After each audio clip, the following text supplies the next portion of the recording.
Aujourd'hui, c'est en Suisse normande que je me suis rendu pour aller à la rencontre de Bernard Chenel.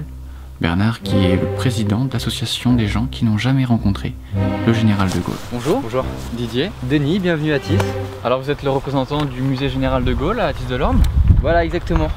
Et donc il faut savoir qu'en fait, ce musée, ça part d'une association créée en 77 suite, c'est un peu malheureux, mais au décès de ma grand-mère. Il faut savoir que ma grand-mère, elle n'a jamais rencontré le général de Gaulle. Elle n'a jamais rencontré Jamais, absolument jamais.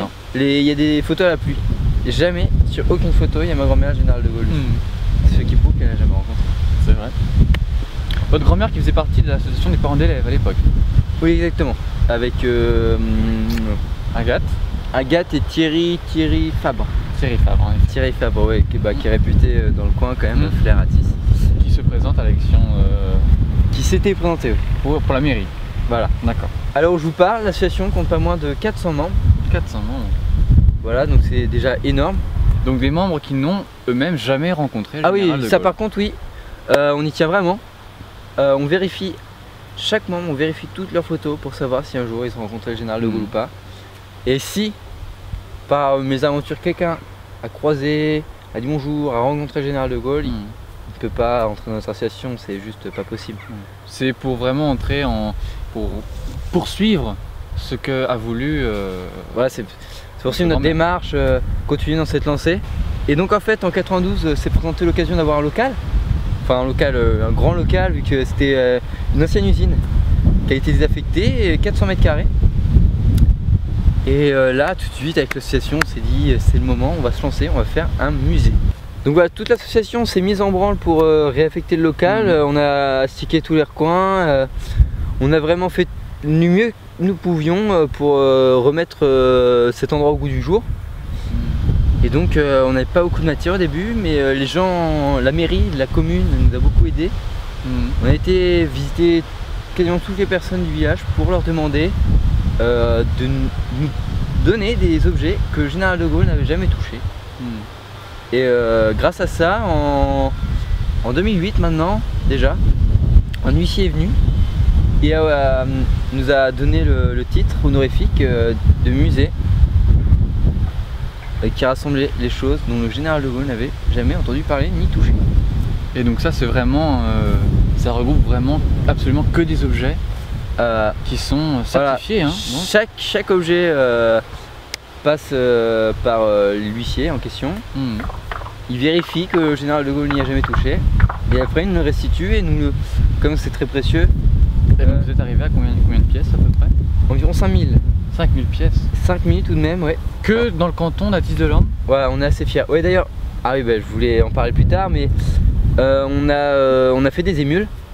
Et donc il faut savoir que dans le canton, Berjoux, Lacarney, Ronfeugeray, deux associations sont créées et cette fois donc avec des variantes comme l'association de ceux qui n'ont jamais parlé à Theodore Roosevelt ou les associations de ceux qui n'ont jamais entendu parler de Michael Vendetta. Cette idée part de votre grand-mère. Donc quel âge elle a ce musée là alors? Il doit être... Le musée date de 92, l'association de 77. Ah d'accord, donc au départ on a une association qui a voulu de fil en aiguille et a créé ce musée donc en 92. Exactement. D'accord. Et donc maintenant ce que je vous propose c'est d'aller mettre les mains à la pâte et aller au musée. Très bien, je vous suis. On y va. C'est parti.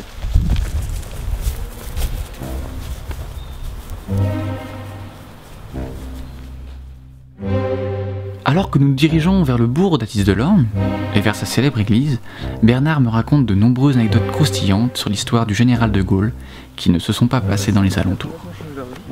Parce que du coup le général de Gaulle... Ah bah tiens, regardez. Donc ça, celui-là, là. Ça se voit qu'il n'a jamais été touché par le général de Gaulle. Par le général de Gaulle, d'accord. Et comment on peut le savoir ça? Il suffit juste de regarder le pistil, c'est pas la plante. Ici, d'accord. Et donc en fait si le pistil est vierge du général de Gaulle, c'est-à-dire que cette plante n'a jamais été touchée par le général de Gaulle. Ouais, allez-y. Ça se sent un peu, hein. Ouais, voilà. Ça se sent un peu. Voilà, donc ça je pense qu'on va le récupérer plus tard pour notre musée. D'accord. Il faut aussi les plantes.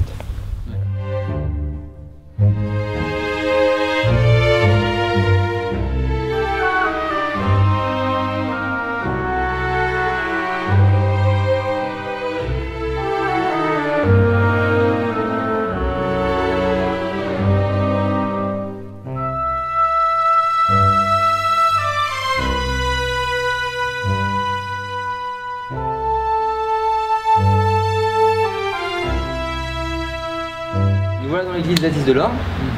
Donc elle se reconnaît à son architecture baroque. Il faut savoir qu'elle a été reconstruite après la guerre, vu qu'elle a été détruite comme beaucoup de monuments dans la région. Mais ce qu'il faut noter surtout, c'est que le général de Gaulle ne s'est jamais, absolument jamais rendu cette église. Dans cette église et dans l'ancienne aussi. L'ancienne non plus. D'accord. Parce qu'en fait, la nouvelle église a été construite sur les restes de l'ancienne. Sur les restes de l'ancienne. D'accord. Et par contre, donc, ce que je voulais préciser, c'est pas de messe, pas de baptême, rien du tout. Le général de Gaulle ne s'est jamais rendu ici. D'accord. Plus ce reportage avance, plus je me sens proche de Bernard. En effet, moi-même je n'ai pas rencontré le général de Gaulle, et ainsi je le comprends mieux.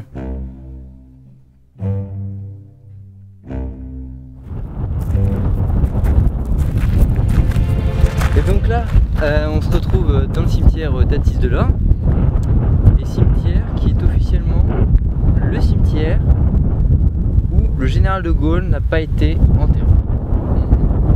Oui, vraiment, il a jamais, même pas un moment... Jamais. Vous pouvez vérifier tous les noms sur toutes les tombes. Le général de Gaulle n'a jamais été enterré ici. C'est quelque chose qui est quand même assez puissant, c'est prenant. C'est vraiment un concentré d'émotions. Et donc il n'a jamais été enterré, même à un moment? Ah jamais. Ah non, jamais. On a les registres du presbytère et combien étaient tenus, et jamais le général de Gaulle n'a été enterré dans ce cimetière. Vous pouvez même vérifier sur les noms des tombes. Jamais. Jamais, oui, si je me balade dans le cimetière, jamais je ne lirai sur le général de Gaulle. Merci Bernard. Merci Didier d'être venu. Et puis je vous souhaite une bonne continuation pour votre association. Puis Didier, l'association et moi vous avons fait une petite surprise. Ah. Bon, j'ai pas la plaque ici, mais nous vous déclarons membre honorifique de l'association des gens qui n'ont jamais rencontré le général de Gaulle. Eh bien c'est très gentil à vous. Merci beaucoup. Merci à vous d'avoir mis en valeur notre association qui est ancrée dans le terroir. Non, c'est des associations qui moi me touchent énormément et j'ai vraiment, c'est un plaisir pour moi d'essayer de les faire connaître aussi. C'était un plaisir partagé. Merci beaucoup. Au revoir Bernard. Au revoir Didier.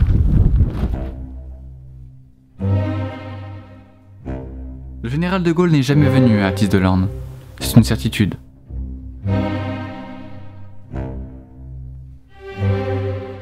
Et pourtant, comme dans ce brin d'herbe, sa présence est un peu partout en France. Mais alors, quel est le rôle de l'homme dans tout ça ?